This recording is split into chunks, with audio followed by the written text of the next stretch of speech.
Congress party के आगे की रणनीति क्या होगी, इस पर बात करिए। जी निश्चित तौर पे देखिए, हम तो अंग्रेजों से लड़े हैं।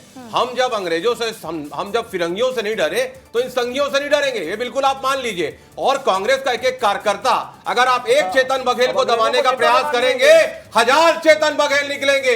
1000 लोगों को दबाने का प्रयास करेंगे, 1 लाख कांग्रेस का कार्यकर्ता निकलेगा और आपसे लड़ाई लड़ेगा। आप याद रखिएगा, अगर किसी ने गलत किया आप कार्रवाई करिए, लेकिन अगर बदले पूर्ण कार्रवाई से आप करेंगे लेकिन मैं तो कांग्रेस का कार्यकर्ता सड़क से सड़क तक लड़ाई लड़ेगा, लोकतांत्रिक प्रक्रिया से आपका विरोध करेगा।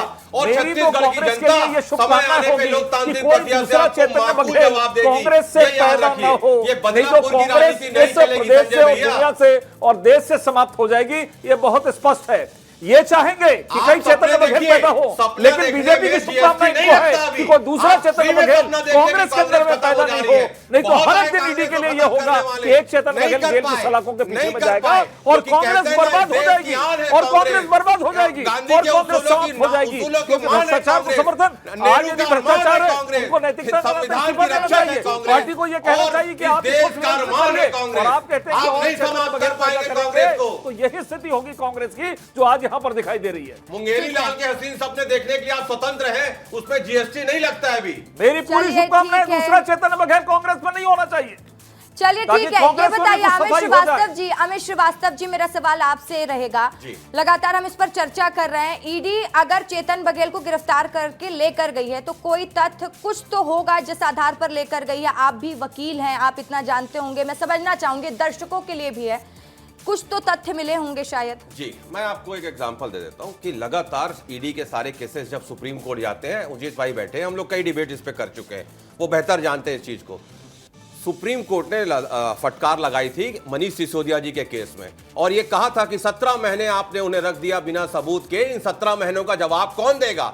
वो उनको बेल दे दी गई। उसके बाद लगातार मैं बता दूं, संजय राउत हो, अनिल देशमुख हो, ऐसे अनगिनत लोगों को सुप्रीम कोर्ट ने बेल भी दी और प्रश्न भी उठाया। आज भी आप देखिए छत्तीसगढ़ में जितने आप शराब में आरोपी बनाते हैं, मैक्सिमम लोगों की बेल हो गई है। मैं लौटूंगी आपके पास उचित शर्मा जी। जैसा कि हम देख रहे हैं कि इस विषय में राजनीति बढ़ती जा रही है, अब दिल्ली तक ये गूंज सुनाई देगी, तो क्या कांग्रेस के लिए अब नेशनल मुद्दा बनने वाला है ये चेतन बघेल की गिरफ्तारी, कैसे समझे इसको? जी बिल्कुल, अब ये दिल्ली स्तर तक बात तो होगी, क्योंकि ये बात सही है कि चेतन बघेल का गिरफ्तार होना कहीं ना कहीं कांग्रेस पे एकजुटता लाना है। कांग्रेस जो बिखरी हुई थी, टूटी, इसीलिए नहीं कह सकते कि टूटी, वो कभी कांग्रेस रही नहीं छत्तीसगढ़ में, क्योंकि कांग्रेस हमेशा से 36 सीट, 38 सीट, 40 सीट और फिर 72 सीट भी वो लेके आई। तो बिखरी हुई छत्तीसगढ़ में कांग्रेस को एकजुट करने का कार्य अभी जो हुआ है, निश्चित तौर पर जो सारे धड़े हैं कांग्रेस के, चाहे वो महन जी का हो, TS बाबा का हो, बैस जी का हो, भूपेश जी का हो, तो अब एक परिवार में चोट पहुंची है।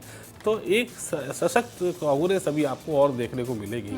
दिल्ली से इनको संबल मिलेगा, करंट मिलेगा, इसकी प्रेस कॉन्फ्रेंस दिल्ली में भी की जाएगी और एक बड़े मुद्दे को इसके ऊपर पूरे के पूरे अडानी को लेके इस पर बात की जाएगी। मैं इसमें नहीं जाता कि वही कितने वो इन्वॉल्व हैं, नहीं है, ये बात देखने की अभी और उस पर अनुसंधान करने की आवश्यकता है। लेकिन ये बात सत्य है कि कांग्रेस यानी विपक्ष अभी और मजबूत होकर छत्तीसगढ़ में आपको और हमको दिखाई देगा। वो सड़क पे भी और सदन पे लड़ाई लड़ेगी, क्योंकि मामला अब घर का है।